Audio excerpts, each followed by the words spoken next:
दहेज विरोधी क्षत्रिय संघ। सबसे पहले इसमें जो विरोधी शब्द आया है, विरोध किस चीज का?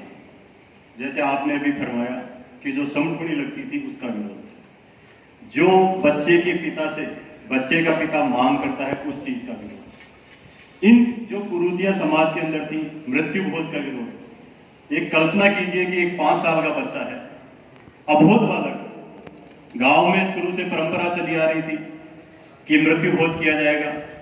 गांव के गांव जीमते थे, फिर कम हुए, रिश्तेदार आने लगे।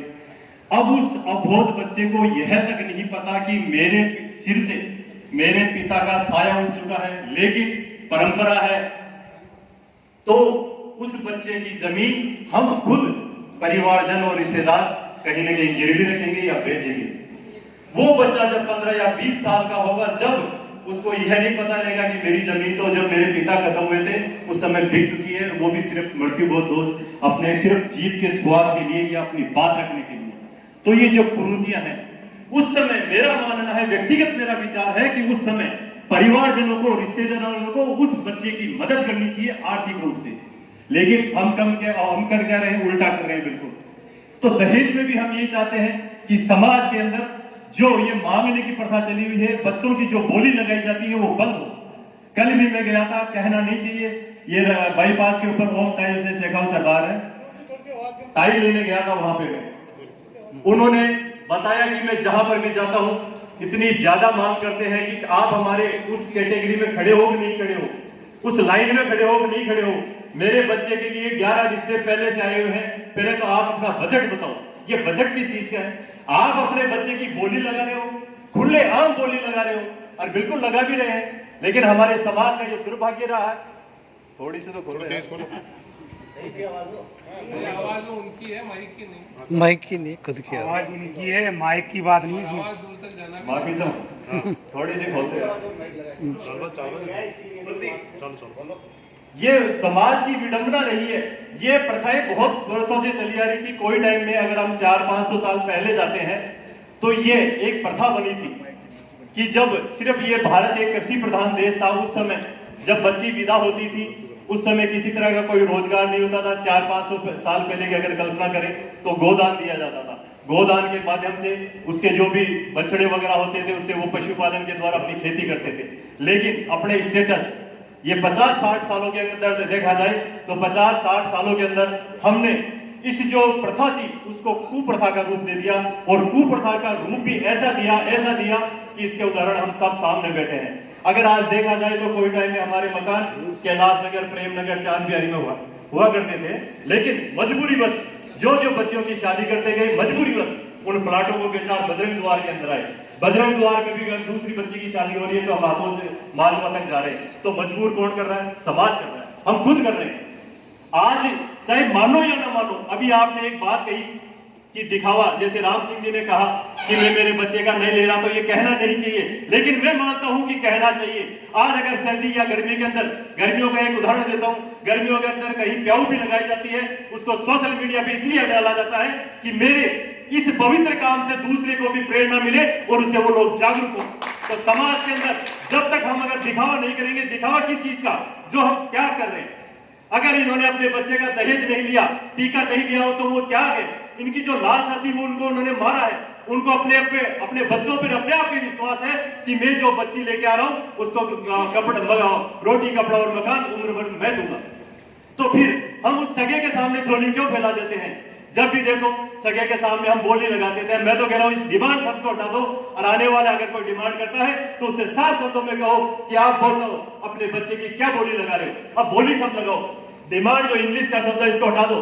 कहते हो कि आप अपने बच्चे को कितने में बेच रहे हो, और फिर कहते हैं कि बच्ची संस्कारी नहीं है। जब आप लोग सगाई करने जाते हो, बच्ची की सगाई करते हो, उसके अंदर लिस्ट होती है 25 से 30, 40, 50 तक की लिस्ट होती है, लेकिन कहीं पर भी उसमें संस्कार शब्द नहीं लिखा हुआ रहता। फिर आप क्यों उम्मीद करते हो कि आने वाली जो बच्ची है वो आपके संस्कारी रहेगी? संस्कार तो आपने मांगे नहीं थे, आपने जो मांगा लड़की के पिता ने दिया, आपके बच्चे को आपके जो बोली लगाई उससे उसने खरीदा। तो हम ये चाहते हैं कि समाज को सिर्फ हमारे ये जो विचार है, विचारों की क्रांति के माध्यम से समाज को बदलाव करने का प्रयास कर रहे हैं। इसमें कहीं ना कहीं अगर देखा जाए तो आज इसके उदाहरण भी पेश हो रहे हैं, रिजल्ट भी आ रहे हैं। जो खुल के मांगा करते थे, अपने बच्चे की बोली लगाते थे, उनमें कमी आई। ये मानो या ना मानो उदाहरण पेश था। आज अगर राजपूत समाज की चर्चा करें तो 80% राजपूत समाज आज भी इस बात से पीड़ित है। उनको एक मंच भी उपलब्ध कराया। आज अगर बच्ची का पिता है तो उसको कम से कम 1.5 या 2 साल लग जाते थे बच्चा ढूंढने के लिए। कभी वो बुआ साके, कभी काको साके, कभी दादी साके, कभी किसी न किसी रिश्तेदारी के द्वारा रिश्तेदारों के यहाँ पे जाता था, लेकिन वो रिश्ते नहीं हो पाते। लेकिन दहेज विरोधी क्षत्रिय संघ ने एक वेबसाइट तैयार करी है, ये ब्रजमोहन सिंह जी जागली ने, आप इनसे संपर्क कर लेना कभी भी। दिल्ली के करीब 200-300 बायोडाटास डेली हमारे वहां पे आते हैं। उसके अंदर आप उस वेबसाइट पे जाओ, अपने बच्चे और बच्ची का बायोडाटा उसमें आप डालो, उस लायक अगर बच्चे या बच्ची के कोई बच्चा आपको पसंद भी आता है, उसकी आप उनसे मोबाइल नंबर रहते हैं, सबके कॉन्टेक्ट नंबर थे, जानकारी। लेकिन इसके बीच में हम एक बात और रखते हैं, दहेज विरोधी क्षत्रिय संघ ने आपको एक वेबसाइट उपलब्ध कराई है कि आप गांव-गांव, घर-घर ना जाएं, लेकिन उसके अंदर एक जानकारी आप लोगों को प्राप्त करनी होगी कि कहीं न कहीं हम किसी गलत परिवार में न चले जाएं, किसी रावणा राजपूत में दरोगों में हम पढ़ना न जाएं। इसकी जानकारी आपको करनी पड़ेगी, क्योंकि यह होगा फिर आप दहेज विरोधी क्षत्रिय संघ को मत दे देना। आज जैसे मान लो 250-300 बायोडाटास आते हैं, हम व्यक्तिगत किसी को भी नहीं जानते, वेबसाइट बनी हुई है, जैसे फॉरवर्ड करते रहते हैं, वो उसमें चला गया। इसकी जानकारी, शुद्धता की जो भी मैं कह रहा हूं, आपका जो कुलीन शब्द में बार बार बोलता हूं कि कुलीनता की जांच आपको ही करनी पड़ेगी। अभी बजरंग द्वार में जैसे मीटिंग होने से पहले चर्चा चल रही थी कि राजपूत समाज की जो महिलाएं हैं, और वास्तव में है भी, देखा जाए तो जैसे बता रहे थे कि एक सोनी के 60 किलो की परात थी, जिसमें पहले वो गूथा करते थे आटा वगैरह, उस 60 किलो की परात ने जब उनके बंटवारा हुआ, उस 60 किलो की परात ने उस सोनी ने राजपूत समाज को कब दे दिया पता ही नहीं चला, टुकड़ों के अंदर। तो 60 किलो की परात जो तांबे या लोहे की थी या पीतल की थी, उसको राजपूत समाज, तो 60 किलो का मतलब आप समझते हो। तो आज तक अगर कल्पना करें, एक कल्पना भी करो तो पता नहीं कितनी ऐसा जो अपने सोना का जो अपने मोह है, इसके अगर वास्तव में आज देखो तो बहुत बुरा, अगर सबसे ज्यादा असर हुआ तो सिर्फ वो राजपूत समाज के ऊपर हुआ। राजपूत समाज को इस मोह का त्याग करना चाहिए। मेरा मानना है, आज हम बच्ची की शादी करते हैं, ज्यादा भी नहीं तो 30-40 लाख रुपए हर परिवार लगाता है, लेकिन कभी भी किसी परिवार के व्यक्ति ने या उस बच्ची के पिता ने यह तक नहीं सोचा कि मेरे बच्ची का अकाउंट भी खुला हुआ है कि नहीं, खाता खुला हुआ है नहीं। अगर खाता खुला हुआ है तो आपने अगर 40 लाख रुपए अगर शादी में लगाए तो उसके 4000 भी उस अकाउंट में है कि नहीं, तो आपका बच्ची का भविष्य कहां से सुरक्षित रहेगा। काफी बातें हैं ऐसी सोचने लायक, लेकिन हम उन पर विचार नहीं करते हैं, सोचते नहीं है, इनके बारे में कभी नहीं सोचा। लेकिन दहेज विरोधी क्षत्रिय संघ के माध्यम से यह विचार समाज के हम उस हर एक व्यक्ति तक पहुंचाना चाहते हैं।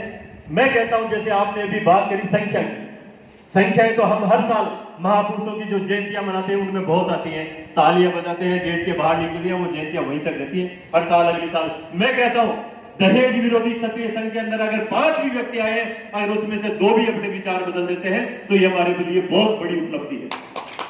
हमारे संख्या बल मायने नहीं रखता, हमारे विचारों के माध्यम से समाज की जो कुप्रथा है उसके लिए अगर आप बदलाव लाते हो, वो मायने रखता है। मैं धन्यवाद देना चाहूंगा शक्ति सिंह जी राजावत को कि आप अपनी ये जगह समाज के हर इस संगठन को, हर उस व्यक्ति को उपलब्ध कराते हैं निःशुल्क। मैंने भी इनको 3-4 दिन पहले फोन किया, यहाँ के जो दिग्गज हैं, समाज के जो वरिष्ठ हैं, उनको भी मैंने फोन किया। कई जने मैं बता रहा हूँ, उनके माध्यम से आज ये छोटा सा आयोजन यहाँ पे हुआ, विचारों के माध्यम से। मैं कह रहा हूँ ये छोटा नहीं है। अगर यहाँ पे 2 आदमी या 5 आदमियों के बदलाव भी आता है दिमाग में, विचार के, सिर्फ विचार बदल जाता है, तो ये समाज का उत्थान हो रहा और किसी का नहीं हो रहा।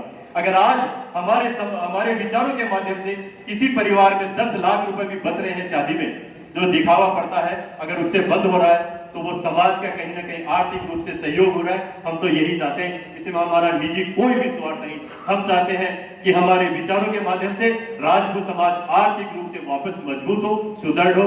आपने ये जो आयोजन किया, यहाँ पे जगह उपलब्ध कराई, इसके लिए बहुत बहुत धन्यवाद। धन्यवाद आदरणीय दिलीप सिंह जी महरौली साहब,